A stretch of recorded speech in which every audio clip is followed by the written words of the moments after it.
Do you remember when you fell in love with hip hop? I do. I do. That's a good thing to bring up. Um, so I was probably in junior high school because we came up. You might hear Necro talk about this stuff too. In the '80s in New York, being the melting pot that it was, we'd have the music melting pot too. So the dope music at the time would be all different stuff. So you'd have Run DMC, Rakim, Cool G Rap, that type of stuff, which was the really dope shit. Big Daddy Kane, and then you'd have Metallica, Slayer, Megadeth, that type of stuff. Then you'd have the '80s freestyle music, Silent Morning, and the culture from my background a little bit. I'd have Italian kids that were like, "Yo, turn that fucking rap crap off and put on TKA." Right, so there'd be the older Italian goon and be like, "Yo, you got to rock the TKA shit." The girls like that, we're dancing, and they'd be kick dancing and doing all sorts of shit. I'm like, "Yo, but there's break dancing too, and and there's headbangers too, listening to Metallica, and that shit was dope." So I was kind of like in that melting pot of music too. But I remember going to junior high school and the influence of hip hop at that time, when I was like 12, let's say, um, was so crazy because you had like that 1991, 92 movement of hip hop where it was bubbling.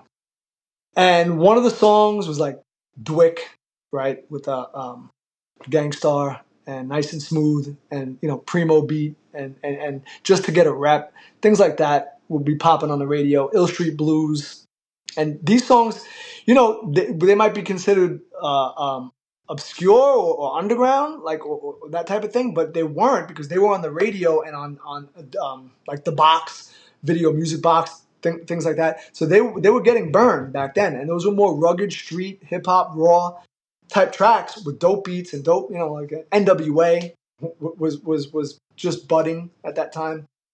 And I remember just how dope the influence was and how it changed everybody. And when it was like a new sound and it spoke to my rebellious youth. It kind of spoke to me in that way. And it just changed me. From that moment on, I was kind of hip hop. Even though I grew up metal and all different things, and I love Metallica and I love the aggressiveness. So I had the chip on my shoulder and I had the aggressiveness of Slayer and Megadeth and that type of stuff that I liked. And then, but there was no aggressiveness and chip on your shoulder more than a Cool G Rap, NWA, Ghetto Boys, that type of shit. Just like that was just more like, you know what? Fuck it all. I'm gonna do my thing type shit. And it's okay. Hip hop as a genre fit more of the environment that you were growing up in. Yeah. Oh yeah. And yeah. And what was going on and everybody, it encompassed everybody. So the Latinos, the blacks, the Italians, the Italian kids were rocking Gangstar, Run DMC.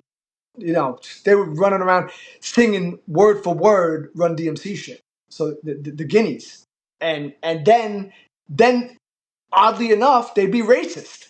So and I'd be like, how the fuck are you gonna call them moolies and this and that, and you're rocking their music and you love it and I didn't get it. That didn't equate for me. That's always confused me. Where like you can appreciate someone's art, but you don't like them as people. Like, you know what I mean? Like that's just really weird to me. That's fine, but no, as people, if you met the motherfucker. So no, I mean like as a group of people, as a race, that's just weird. If you met people, right? If Reverend Run met a little white kid in the street and kicked him in his nuts when he met him, hey, you little white kid, and kicked you, and I got kicked in the nuts by Reverend Run, I'd be like, oh, fuck that dude, he's an asshole. Maybe it might change my perception of his music and whatever. But you love the guy's music, he's dope, he's on TV, he's doing his thing. I don't know. Now it's different.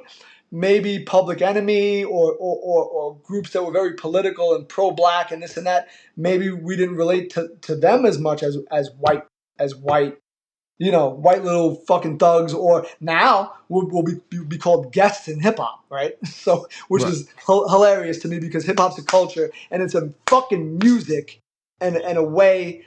So you forget the 5 elements of hip hop, motherfucker, right? The 5 elements of hip hop are graffiti, breakdancing, producing, MCing, obviously. So like all these elements of hip hop. And who gives a fuck about color? You're telling me an artist who does graffiti and he's not black, he's a guest in hip hop? Go do your fucking research and find out where hip hop was invented and what are the 5 elements of hip hop and what the fuck it means. You know what I mean? If you throw up a fucking dope tag on the wall and you're black, dope. And you throw up a dope tag and you're fucking Chinese, that's dope. What difference is it? Does art have color? Only on the wall it does. You know what I mean? It's just dope. Dope is dope. I don't care. Dope is dope. Like you hear a song on the radio, and it's Al Green, and and you're racist. You're gonna tell me that song ain't dope? Like it's like that didn't come from somebody who's a genius. So I mean, I just don't. I'm not into it. I'm not into the fucking. It's just bullshit. I'll debate someone till the end. That let me play devil's advocate on that. Let me play devil's advocate on that because I know people in the comments they're going to be, you know what I mean. It's going to be a very like controversial back and forth kind of topic, right? Yeah. So, I don't care. I'll debate anybody. Yeah, You can play devil's advocate. I'm cool with it. Go ahead, so for that situation, do you understand like from I guess the black perspective of black people feeling like we created so many different genres of music and it always seems to get exploited or whitewashed by the major corporations and taken over to the point that it's like we're not recognized for that. Do you understand? I guess maybe that sentiment of why there's a sensitivity of feeling like other people that are not black are guests in hip hop. So what? What if a black guy opens up a pizza store, a pizza place, and it's good? The pizza's fucking good. I'm going to eat the pizza. It's good. It's the best pizza on the block. It's run by a black guy. It's the best. Al Green is the best. I'm listening to it. Curtis Mayfield is the best. I'm listening to it. I don't give a fuck that he's black. It's what I want. So don't tell me, you know what I mean? Like, don't tell me. That's how I feel. I don't care about all that shit. Don't be so close-minded. We didn't do that to you.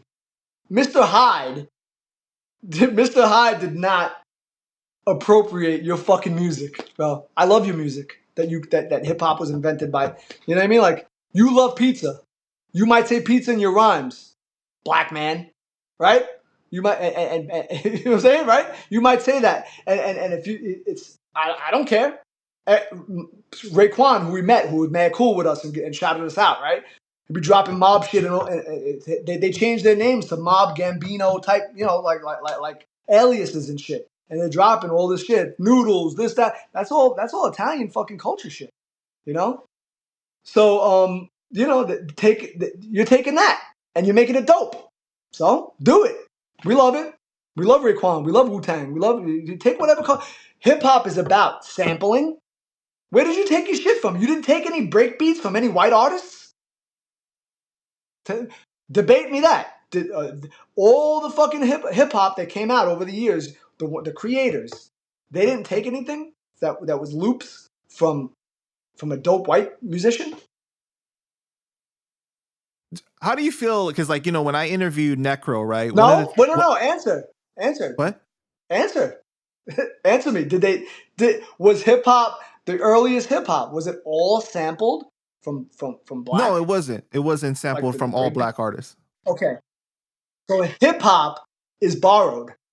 Hip hop, in its essence, as far as music, is a borrowed thing. It's borrowed from the artist that created shit from before. That's a dope breakbeat or that's a dope whatever, right? So it's a borrowed thing as it is. So hey man, if I take the ingredients and the recipe for collard greens, people are gonna get fucking pissed in the comments, right? They're gonna get pissed, right? So my wife, who's from French Quebec, from French Canada, and French speaking from Quebec, and one of her favorite foods is collard greens and oxtail. and she loves it. So she gets it and she eats it and she loves it. And she's like, she looks like Snow White.